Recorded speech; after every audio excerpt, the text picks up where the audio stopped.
माघ मास कथा अध्याय 7। आज की कथा आरंभ करते हैं। इस कथा की पिछली कड़ी में हमने सुना कि यमलोक से वापस आई हुई कन्याएं यमलोक के मार्ग और वहां के स्थिति का वर्णन कर रही हैं। अब आगे वे यमलोक में रहने वाले जीवों और यमदूतों के विषय में बताएंगी। तो आइए सुनते हैं आज की कथा। वे एकाकी, पराधीन और मित्र तथा बंधु बांधवों से रहित होते हैं। पाप करने वाले वे समस्त जीव अपने कर्मों के लिए बारंबार शोक करते रहते हैं और रोते रहते हैं। उनका आकार प्रेत जैसा होता है। उनके शरीर पर वस्त्र नहीं रहता। कंठ, होंठ और तालु सूखे होते हैं। वे शरीर से दुर्लभ और भयभीत होते हैं। क्षुधा की आग से जलते रहते हैं। बलोन्मत्त यमदूत किन्हीं कहीं पापी मनुष्यों को चित्त सुलाकर उनके पैरों पे साकल बांध देते हैं और उन्हें घसीटते हुए खींचते हैं। कितने ही दूसरे जीव ललाट में अंकुश चुभाए जाने के कारण क्लेश भोगते हैं। कितनों की बाहें पीठ की ओर घुमाकर बांध दी जाती हैं और उनके हाथों में कील ठोंक दिए जाते हैं। साथ ही पैरों में बेड़ी भी पड़ी होती हैं।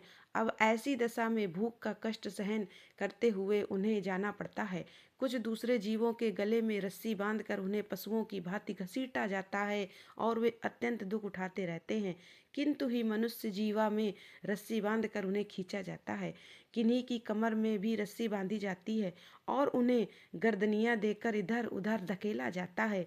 यमदूत किन्हीं की नाक बांधकर खींचते हैं और किन्हीं के गाल और होंठ छेद कर उनमें रस्सी डाल देते हैं और फिर उन्हें खींच कर ले जाते हैं। तपे हुए शिकंजों से कितने ही पापियों के पेट छेदे जाते हैं। कुछ लोगों को कानों और ठोड़ियों में छेद करके उनमें रस्सी डालकर खींचा जाता है। किन्हीं के पैरों और हाथों के अग्रभाग काट दिए जाते हैं। किसी के कंठ, होंठ और तालुओं में छेद कर दिए जाते हैं। किन्हीं कहीं के अंठ कोस कट जाते हैं और कुछ लोगों के समस्त अंगों की संधियां काट दी जाती हैं। किन्हीं को भालों से छेदा जाता है तो कुछ बाणों से घायल किए जाते हैं। कुछ लोगों को मुद्रों और लोहे के डंडों से बार बार पीटा जाता है और वे निराश्रय होकर खींचते चिल्लाते हुए इधर उधर भागते रहते हैं।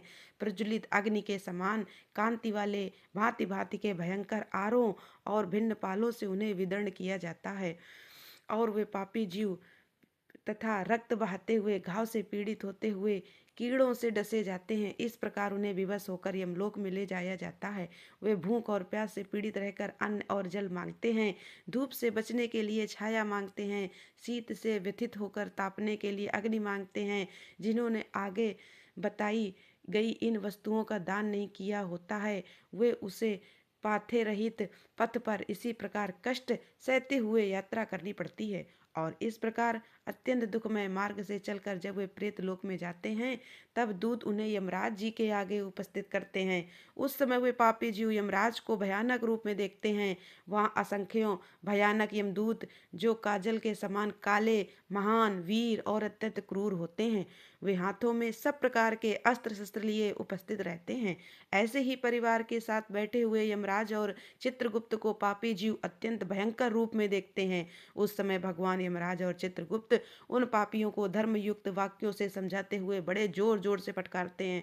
वे कहते हैं, अरे खो खोट कर्म करने वाले पापियों, तुमने दूसरों के धन हड़प लिए। सुंदर रूप के घमंड में आकर पराई स्त्रियों के साथ तुमने व्यभिचार किया है। मनुष्य अपने आप जो कुछ कर्म करता है उसे स्वयं भोगना पड़ता है। फिर तुमने अपने ही भोगने के लिए पाप कर्म क्यों किए? और अब अपने कर्मों की आग में जलकर इस समय तुम लोग संतप्त क्यों हो रहे हो? चीखते हो, चिल्लाते क्यों हो? भोगो अपने कर्मों को, इसमें दूसरे किसी का दोष नहीं है। ये राजा लोभ भी अपने भयंकर कर्मों से प्रेरित होकर मेरे पास आए हैं। इन्हें अपनी खोटी बुद्धि और बल का बड़ा घमंड था। और ओ दुराचारी राजाओं, तुम लोग प्रजा का सर्वनाश करने वाले हो। अरे थोड़े समय तक रहने वाले राज्य के लिए तुमने ऐसे पाप क्यों किए? राज्य के लोभ में पड़कर मोहवश बलपूर्वक अन्याय से तुमने जो प्रजाजनों को दंड दिया है ना, इस समय उसी का फल भोगो। कहा है कि वह राज्य तुम्हारा, कहाँ गई वह रानी जिसके लिए तुमने ये पाप कर्म किया था? अब तो सबको छोड़कर तुम्हें अकेले ही यहाँ खड़े होना पड़ रहा है। यहाँ पर बल नहीं दिखाई देता जिससे तुमने प्रजाओं का विध्वंस किया। इस समय यमदूतों की मार पड़ने पर कैसा लग रहा है तुम्हें? इस प्रकार अनेक प्रकार के वचनों द्वारा यमराज जी के उलाहना देने पर वे राजा अपने अपने पर कर्मों को सोचते हुए चुपचाप खड़े रह जाते हैं।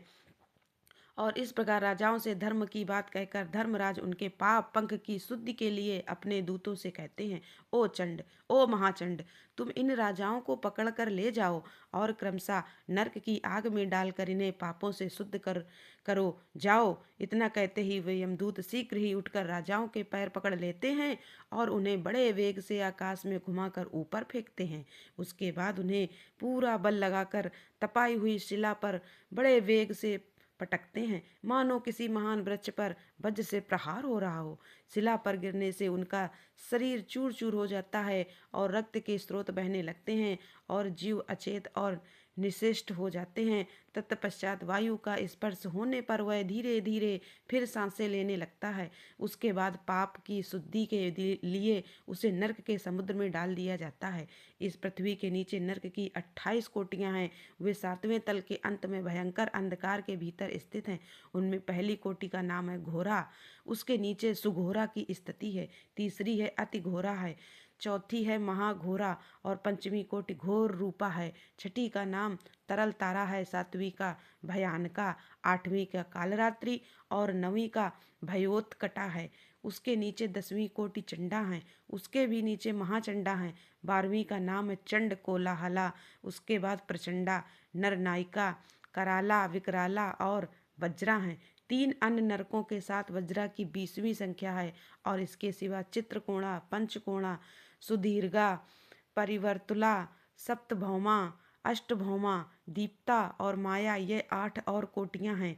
इस प्रकार नर्क की कुल 28 कोटियां बताई गई हैं। इतना कहने के बाद सभी कन्याएं विस्तार से यमलोक के अंदर नर्क का वर्णन करेंगी। कितने प्रकार के नर्क होते हैं और किस प्रकार के जीव कौन कौन से नर्क में जाते हैं, कौन सा पाप कर्म करने से कौन से नर्क में जाना पड़ता है, इन सब के ऊपर विस्तार से हम बात करेंगे हमारी इस माघ माह कथा श्रृंखला की आने वाली कल की कड़ी में।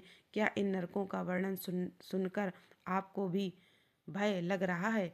यह हमें लाइक, सब्सक्राइब एवं कमेंट करके ज़रूर बताइए। और हाँ, जो पुण्य करने वाले जीव होते हैं उन्हें यमराज जी से भयभीत नहीं होना है। राधे राधे, जय श्री कृष्णा।